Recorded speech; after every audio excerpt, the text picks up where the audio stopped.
Alright, so just really quickly, I wanted to go back to our uh, study guide chart here, as we did before the last quiz.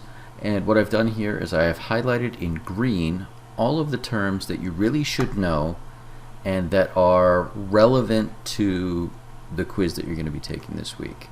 Now, that doesn't mean that I'm going to ask you to define all these terms or even do multiple choice. The quiz is going to be drawing the Lewis structures, identifying the geometry and sketching that out and naming it, and then identifying the molecule as polar or nonpolar. All of these things that you see in green are connected to those skills. So you really need to know what these terms mean and how to apply them to succeed on the quiz. Again, I'm not going to ask you vocabulary questions, but these are the vocabulary terms you need to be familiar with.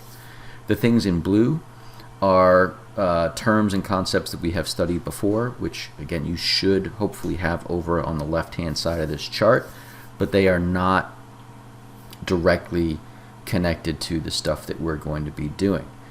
And then the terms that aren't colored at all, there's a handful here: dipole force, resonance, and so on. Those are things that we have not covered yet.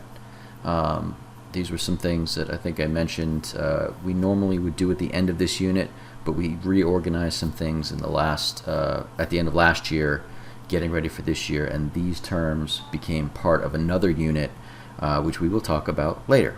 So the ones I didn't want to delete them because I didn't want you to think that you were missing something, but all the terms that aren't blue or green on here are things that you don't need to worry about because we're going to cover them later. So make sure you know all the terms in green.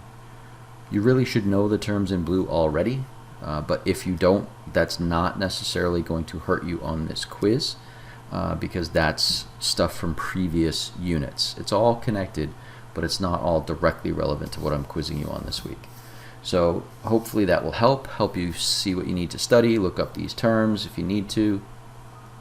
But the biggest thing is, can you look at a formula, turn it into a Lewis structure, identify the geometry of that structure, and tell me whether or not the molecule is polar. I will give you a periodic table, and I will give you the page that has the shapes on it so that you can identify the geometries using the bonding pairs and the lone pairs. And then you'll create a tiny sketch version of each one of those shapes, as well as the line and dot Lewis structure. Alright, so the practice quiz is under this assignment. The answer key video for the practice quiz will be posted later on the day that you take the practice quiz, so that you have a day or two to review it before the actual quiz, which, depending on your class period, will be either Thursday or Friday of this week. So there you go.